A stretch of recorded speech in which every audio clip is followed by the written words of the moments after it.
सभी को राधे राधे, हरे कृष्णा।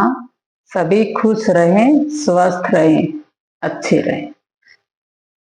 आज मैं आपको पतिव्रता नारी का भाग दूसरा सुनाती हूँ।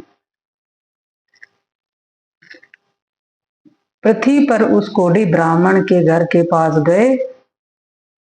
उनके मानों की कांति तथा मुनियों के तेज से पतिव्रता के घर के भीतर सैकड़ों सूर्यों का सा प्रकाश छा गया। उस समय हंस के समान तेजस्वी विमानों द्वारा आए हुए देवताओं को पतिव्रता ने देखा।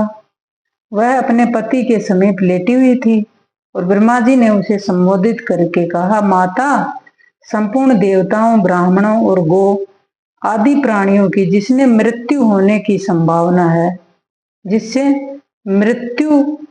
संभावना है, ऐसा कार्य तुम्हें क्यों कर पसंद आया? सूर्य उदय के विरुद्ध जो तुम्हारा क्रोध है उसे त्याग दो। पतिव्रता बोली, भगवान, एक मात्र पति ही मेरे गुरु हैं। ये मेरे लिए संपूर्ण लोकों से बढ़कर हैं। सूर्य उदय होते ही मुनि के शाप से उनकी मृत्यु हो जाएगी। इसी हेतु से मैंने सूर्य को शाप दिया। क्रोध, मोह, लोभ, मात्सर्य तथा काम के वश में होकर मैंने ऐसा नहीं किया है। ब्रह्मा जी ने कहा, माता, जब एक की मृत्यु से तीनों लोकों का हित हो रहा है तो ऐसी दशा में तुम्हें बहुत अधिक पुण्य होगा। पतिव्रता बोली, पति का त्याग करके मुझे आपका परम कल्याण में सत्य लोक भी अच्छा नहीं लगता। ब्रह्मा जी ने कहा, देवी, सूर्य उदय होने पर जब सारी त्रिलोकी स्वस्थ हो जाएगी तब तुम्हारे पति के भस्म होने पर जाने पर मैं भी तुम्हारा कल्याण साधन करूंगा। हम लोगों के आशीर्वाद से यह कोढ़ी ब्राह्मण कामदेव के समान सुंदर हो जाएगा। ब्रह्मा जी के यूं कहने पर उस सती ने क्षण भर कुछ विचार किया। उसके बाद हाँ कहकर उसने स्वीकृति दे दी। फिर तो तत्काल सूर्य उदय हुआ और मुनि के शाप से पीड़ित ब्राह्मण राख का ढेर हो गया। फिर उस राख के कामदेव के समान सुंदर रूप धारण किए वह ब्राह्मण प्रकट हुआ। यह देखकर समस्त पूर्ववासी बड़े विस्मय में पड़े। देवता प्रसन्न हो गए। सब लोगों का चित्त पूर्ण स्वस्थ हो गया। उस समय सर्वलोक से सूर्य के समान तेजस्वी एक विमान आया और वह साध्वी अपने पति के साथ उस पर बैठकर देवताओं के साथ स्वर्ग को चली गई। सुभा भी ऐसी ही पतिव्रता है, इसलिए वह मेरे समान है। उस स्थितियों के प्रभाव से ही वह भूत, भविष्य और वर्तमान तीनों लोकों की बातें जानती है। जो मनुष्य इस परम उत्तम पुण्य में उपाख्यान को लोक में सुनाएगा उसके जन्म जन्म के किए हुए सारे पाप नष्ट हो जाएंगे। ब्राह्मण ने पूछा, भगवान, मांडव्य मुनि के शरीर में शूल का आघात कैसे लगा और तथा पतिव्रता स्त्री के पति को कोढ़ का रोग क्यों हुआ? तो भगवान श्री विष्णु बोले, मांडव्य मुनि जब बालक थे तब उन्होंने अज्ञान मोहवश एक झिंगूर के गुदादेश में तिनका डालकर छोड़ दिया था। यद्यपि उन्हें उस समय धर्म का ज्ञान नहीं था, तथापि उस दोष के कारण उन्हें एक दिन और रात वैसा कष्ट भोगना पड़ा। किंतु मांडव्य मुनि ने समाधिस्थ होने के कारण शूलाघात जनित वेदना का पूरी तरह अनुभव नहीं किया। इसी प्रकार पतिव्रता के पति ने भी पूर्व जन्म में एक कोढ़ी ब्राह्मण का वध किया था, इसलिए उसे कोढ़ का शरीर प्राप्त हुआ। इसी से उसके शरीर में दुर्गंध युक्त कोढ़ का रोग उत्पन्न हो गया। किंतु उसने ब्राह्मण को 4 गोरीदान और 3 कन्यादान किए थे। इसी से उसकी पत्नी पतिव्रता हुई। उस पत्नी के कारण ही वह मेरी समता को प्राप्त हुआ। ब्राह्मण ने कहा, नाथ, यदि पतिव्रता का ऐसा महत्व है, महात्म्य है, मतलब महत्व है, तब तो जिस पुरुष को भी स्त्री व्यभिचारिणी न हो जिस पुरुष की भी स्त्री व्यभिचारिणी न हो उसे स्वर्ग की प्राप्ति निश्चित है। सती स्त्री से सबका कल्याण होना चाहिए। भगवान श्री विष्णु बोले, ठीक है, संसार में कुछ स्त्रियां ऐसी उल्टा होती हैं जो सर्वस्व अर्पण करने वाले पुरुष के प्रतिकूल आचरण करती हैं। उनमें जो सर्वथा अरक्षणीय हो, जिसकी दुराचार से रक्षा करना असंभव हो, ऐसी स्त्री को तो मन से भी स्वीकार नहीं करना चाहिए। जो नारी काम के वशीभूत हो जाती है, पुरुष को भी वह निर्धन, कुरूप, गुणहीन तथा नीच कुल के नौकर पुरुष को भी स्वीकार कर लेती है। मृत्यु तक से संबंध जोड़ने में उसे हिचक नहीं होती। वह गुणवान, कुलीन, अत्यंत धनी, सुंदर, रति कार्य में कुशल पति का भी परित्याग करके नीच पुरुष का सेवन करती है।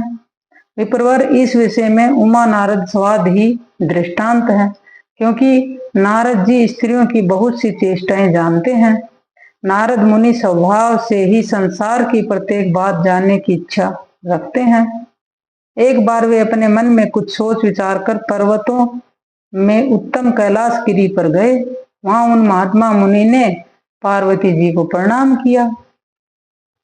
प्रणाम करके पूछा, देवी, मैं कामिनियों की कुचेष्टाएं जानना चाहता हूँ। मैं इस विषय में बिल्कुल अनजान हूँ और विनीत भाव से प्रश्न कर रहा है, अतः आप मुझे यह बात बताइए।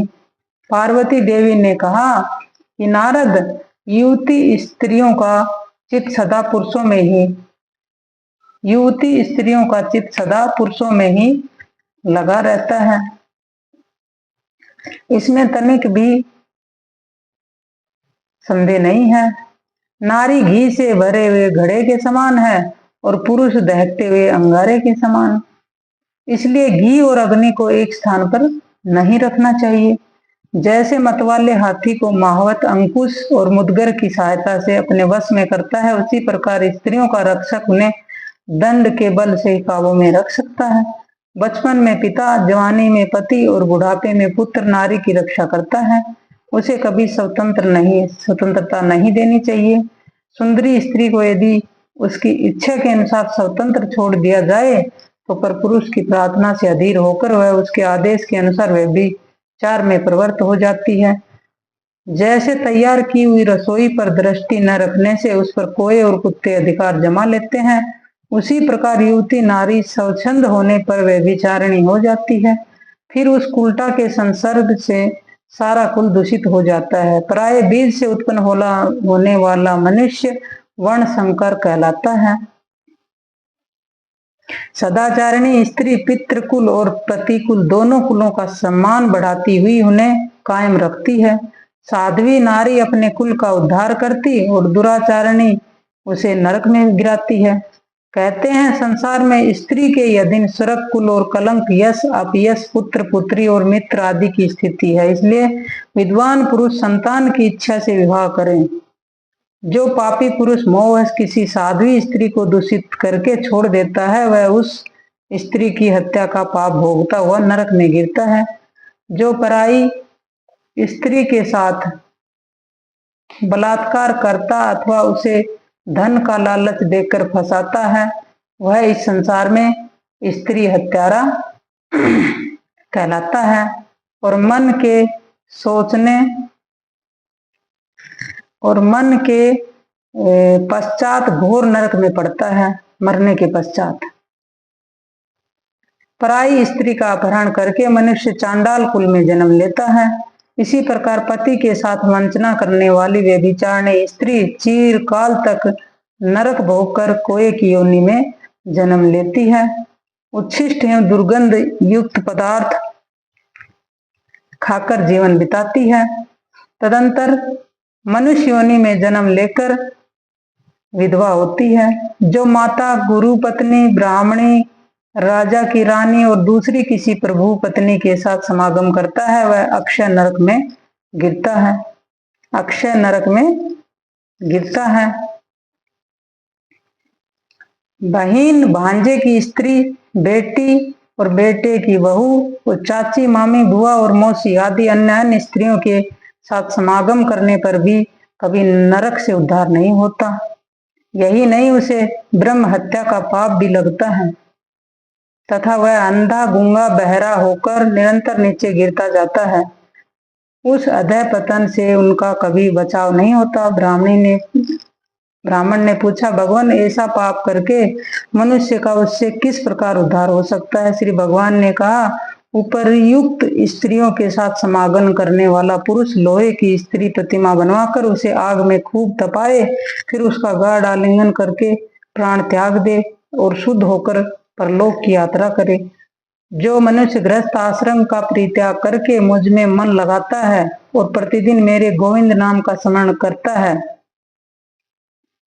उसके सब पापों का नाश हो जाता है। उसके द्वारा की हुई हजारों ब्रह्म हत्याएं, 100 बार किया हुआ गुरु पत्नी समागम, लाख बार किया हुआ पैष्टि मदरा का सेवन, स्वर्ण की चोरी और पापियों के साथ चिरकाल तक संसर्ग करना, ये तथा और भी जितने बड़े बड़े पाप है पातक है, वे सब मेरा नाम लेने से तत्काल नष्ट हो जाते हैं।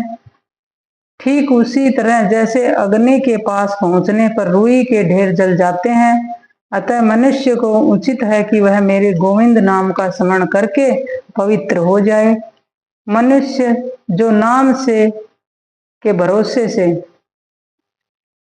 परंतु जो नाम के भरोसे से पाप करता है, नाम उसकी रक्षा कभी नहीं करता। अथवा जो प्रतिदिन मुझ गोविंद का कीर्तन और पूजन करते हुए गृहस्थ आश्रम में निवास करता है, वह पाप से तर जाता है तथा तात गंगा के रमणीय तट पर चंद्र ग्रहण की मंगलमयी वेला में करोड़ों गोदान करने से मनुष्य को जो फल मिलता है, उससे 1000 गुना अधिक फल गोविंद का कीर्तन करने से प्राप्त होता है। कीर्तन करने वाला मनुष्य मेरे वैकुंठ धाम में सदा निवास करता है। पुराण में मेरी कथा सुनने से मानव मेरी समानता प्राप्त करता है और जो पुराण की कथा सुनाता है उसे मेरा सायुज्य प्राप्त होता है। तब प्रतिदिन पुराण का स्मरण करना चाहिए और पुराण धर्मों का संग्रह है। विप्रवर, अब मैं सती स्त्रियों में जो अत्यंत उत्कृष्ट गुण होते हैं उनका वर्णन करता हूँ। सती स्त्रियों में सती स्त्री का वंश शुद्ध होता है, वहां सदा लक्ष्मी निवास करती है। सती के पितृकुल और पति कुल दोनों कुलों को तथा उसके स्वामी को भी स्वर्गलोक की प्राप्ति होती है। जो स्त्रियां अपने जीवन का पूर्व काल पुण्य पाप मिश्रित कर्मों में व्यतीत करके पीछे भी पतिव्रता होती हैं, उन्हें भी मेरे लोक की प्राप्ति होती है। जो स्त्री अपने स्वामी का अनुगमन करती हैं और शराबी ब्रह्म हत्यारे तथा सब प्रकार के पापों से लदे हुए पति को भी पाप मुक्त करके अपने साथ स्वर्ग में ले जाती हैं, जो मरे हुए पति के पीछे प्राण त्याग करके जाती हैं, उसे स्वर्ग की प्राप्ति निश्चित है। जो नारी पति का अनुगमन करती है, वह मनुष्य के शरीर में जितने 3.5 करोड़ रोम होते हैं, इतने ही वर्षों तक स्वर्ग में निवास करती है। यदि पति की मृत्यु कहीं दूर हो जाए तो उसका कोई चिन्ह पाकर जो स्त्री चित्त की अग्नि में प्राण त्याग करती है, वह अपने पति का पाप से उद्धार कर देती है। जो स्त्री पतिव्रता होती हैं, उसे चाहिए कि यदि पति की मृत्यु प्रदेश में हो जाए तो उसका कोई चिन्ह प्राप्त करे और उसे ही ले अग्नि में शयन करके स्वर्गलोक की यात्रा करे। यदि ब्राह्मण जाति की स्त्री मरे हुए पति के साथ चिता अग्नि में प्रवेश करे तो उसे आत्मघात का दोष लगता है, जिससे न तो वह अपने को और न अपने पति को ही स्वर्ग में पहुंचा पाती है। इसलिए ब्राह्मण जाति की स्त्री अपने मरे हुए पति के साथ जलकर न मरे। यह ब्रह्मा जी की आज्ञा है। ब्राह्मणी विधवा को वैधव्य व्रत का धारण आचरण करना चाहिए। जो विधवा एकादशी का व्रत नहीं रखती, वह दूसरे जन्म में भी विधवा हो जाती है तथा प्रत्येक जन्म में दुर्भाग्य से पीड़ित रहती है। मछली मांस खाने और व्रत न करने से चिरकाल तक नरक में रहकर फिर कुत्ते की योनि में जन्म लेती है। जो कुलनाशनी विधवा दुराचारणी होकर मैथुन कराती है, वह नरक यातना भोगने के पश्चात 10 जन्मों तक गिधीनी होती है। फिर 2 जन्मों तक लोमड़ी होकर पीछे मनुष्य योनि में जन्म लेती है। उसमें भी बाल विधवा होकर दासी भाव को प्राप्त होती है। ब्राह्मण ने पूछा, भगवान यदि आपका मुझ पर अनुग्रह है तो अब कन्यादान के फल का वर्णन कीजिए और साथ ही उसकी यथार्थ विधि बताइए। श्री भगवान बोले, ब्राह्मण रूपवान, गुणवान, कुलीन, तरुण और समृद्धिशाली और धन धान्य से संपन्न वर्ग को कन्यादान करने का जो फल होता है उसे स्मरण करो। जो मनुष्य आभूषणों से युक्त कन्या का दान करता है उसके द्वारा पर्वत, वन और कानों सहित संपूर्ण पृथ्वी का दान हो जाता है। जो पिता का शुल्क लेकर खाता है वह नरक में पड़ता है। जो मूर्ख अपनी पुत्री को बेच देता है उसका कभी नरक से उद्धार नहीं होता। जो लोभवश अयोग्य पुरुष को कन्यादान देता है वह रो रो नरक में पड़कर अंत में चंडाल होता है। इसी से विद्वान पुरुष दामाद से शुल्क लेने का कभी विचार भी नहीं लाते। अपनी ओर से दामाद को जो कुछ दिया जाता है वह अक्षय हो जाता है। पृथ्वी, गो, सोना, धन्य, धान्य, वस्त्र आदि जो कुछ दामाद को दहेज के रूप में दिया जाता है वह अक्षय फल का देने वाला होता है। जैसे कटी हुई डोर घड़े के साथ स्वयं भी कुएं में डूब जाते, उसी प्रकार यदि दाता संकल्प किए हुए दान को भूल जाता है और दान लेने वाला पुरुष फिर उसे याद दिला कर मांगता नहीं तो वे दोनों नरक में पड़ते हैं। सात्विक पुरुष को उचित है कि वह जमाता को दहेज में देने के लिए निश्चित की हुई सभी वस्तुएं अवश्य दे डाले। न देने पर पहले तो वह नरक में पड़ता है, फिर प्रतिग्रह लेने वाले के दास के रूप में जन्म ग्रहण करता है। जो बहुत खाता हो, अधिक दूर रहता हो, अत्यधिक धनवान हो, जिसमें अधिक दुष्टता हो, जिसका कुल उत्तम न हो और जो मूर्ख हो, इन 6 मनुष्यों को कन्या नहीं देनी चाहिए। इसी प्रकार अति वृद्ध, अत्यंत दीन, रोगी, अति निकट रहने वाले, अत्यंत क्रोधी और असंतुष्ट, इन 6 व्यक्तियों को भी कन्या दान नहीं करना चाहिए। इन्हें कन्या देकर मनुष्य नरक में पड़ता है। धन के लोभ से या सम्मान मिलने की आशा से जो कन्या देता है और एक कन्या दिखाकर दूसरी का विवाह कर देता है वह भी नरकगामी है। जो प्रतिदिन इस परम उत्तम पुण्य में उपाख्यान का स्मरण करता है उसे जन्म जन्म के पाप नष्ट हो जाते हैं। सभी को राधे राधे। ऐसे ही पुराण की कथाएं सुनाती रहूंगी मैं। राधे राधे।